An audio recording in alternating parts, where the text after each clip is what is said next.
Pokemon में S की timeline, S की स्टोरी और एस की यूनिवर्स से हटकर शुरू होती है एक छोटी सी कहानी रेड की। सबसे पहले हमको दिखाया जाता है प्रोफेसर ओक, जो हमें पोकेमॉन की दुनिया और उसके नियमों के बारे में बता रहे होते हैं। और इसके बाद इस कहानी का हमारा हीरो रेड जगता है और झट से पहुंचता है प्रोफेसर ओक के पास अपना स्टार्टर लेने।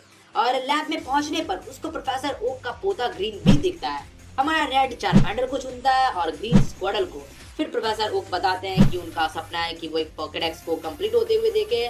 और इसी के साथ रेड चल पड़ता है अपनी पोकेमॉन जर्नी में और लगातार रेटिटा, स्फीयरो, कैटरपी और पीजी को पकड़ लेता है। और इसके बाद जंगल में रेड मिल जाता है ग्रीन से और खुद को साबित करने के लिए दोनों आपस में लड़ने लगते हैं। और इसमें रेड बहुत ही बुरी तरह से हार जाता है और पीछे कोने में छिपकर ब्रॉक की सब चीजें देख रहा होता है। और बाद में सामने आकर रेड को कुछ चीजें बताता है कि पोकेमॉन कोई चीज या खिलौना नहीं है, तुम्हें जरूरत है अपने पोकेमॉन को अच्छे से जानने की।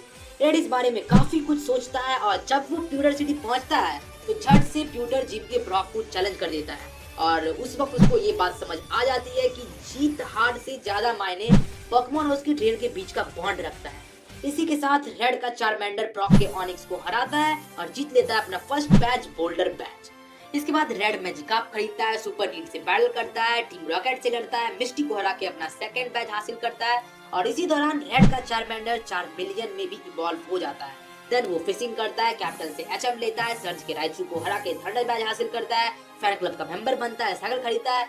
और इतना सब कुछ होने के बाद आखिरकार रेड पहुंच जाता है लेवेंडर टाउन और उसे पता चलता है यहाँ की घोस्ट पोकेमॉन्स की अफवाहों के बारे में।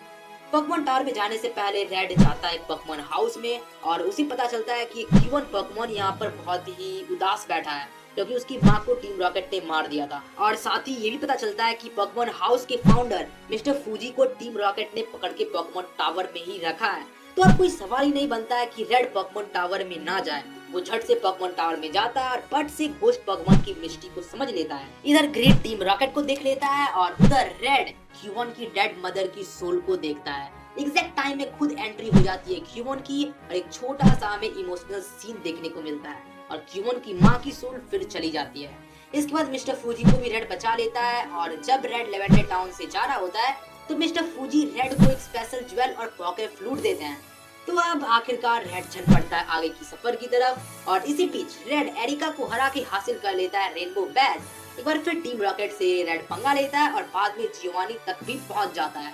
रेड पॉकेट फ्लूट की हेल्प से स्नॉर्लेक्स को पकड़ता है, फिशिंग करके साइडक को पकड़ता है, जिम लीडर कोगा को हरा के सोल बैज हासिल करता है और बहुत सारे बैटल के साथ फाइनली रेड का 4 मिलियन इवॉल्व हो जाता है चार्जार्ड भी। इसके बाद एक मैनेजर होती है जो रेड और ग्रीन को मास्टर बॉल के प्लान के बारे में बताती है कि टीम रॉकेट ने क्या कर रखा है।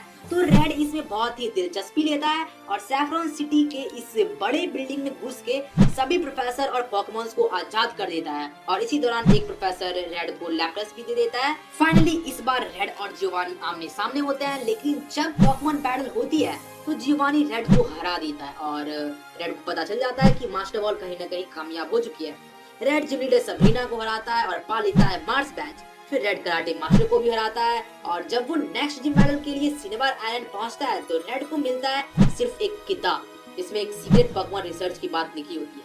आखिरकार रेड ब्लैक को पूछता है और उसको हरा के पा लेता है एक वोल्केनो बैच। अब बची होती है तो सिर्फ एक बैच जीतने की। रेड घूमते घूमते पता कर लेता है कि अब वरीडियन सिटी वापस खुल चुकी है और जब वो जिम में घुसता है तो उसको पता चलता है कि इसका जिम लीडर तो जियोवानी ही है। और इस बार रेड नहीं छोड़ता जियोवानी को। बीच बीच में हमें जियोवानी के पास्ट भी दिखाई जाती है कि कभी वो भी रेड जैसा ट्रेन हुआ करता था, लेकिन इस बार रेड का चार्जार्ड उड़ा के रख देता है जियोवानी के हर एक पोकेमॉन को और जीत लेता है अर्थ बैच। इसके बाद रेड चल पड़ता है पोकेमॉन लीग की तरफ और इस दौरान रेड एलीट 4 के हर एक मेंबर से लड़ता है और उसको हरा के पहुंचता है करंट पोकेमॉन चैंपियन के पास जो कि ग्रीन है। बहुत सारे बैटल्स लड़ने के बाद आती है बैटल चार्जार्ड और ब्लास्टाइज की, जो कि एक सुपर बैटल होती है और इसमें रेड का चार्जार्ड जीत जाता है।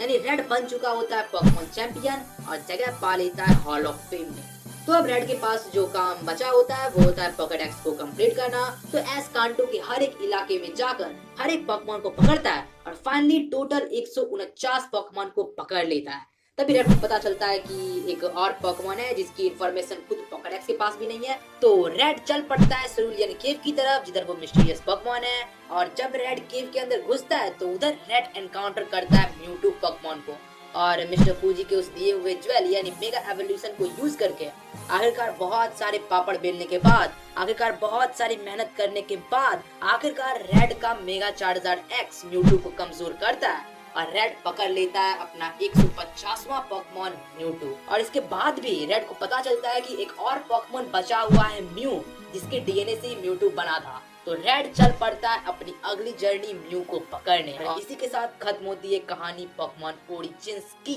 जो पोकेमॉन रेड ग्रीन गेम की स्टोरी पर फुली बेस्ड थी। सो गाइस, हमारी वीडियो यही थी और यहीं पर खत्म ही होती है। तो अगर मजा आया तो लाइक करो, सब्सक्राइब करो। Take care.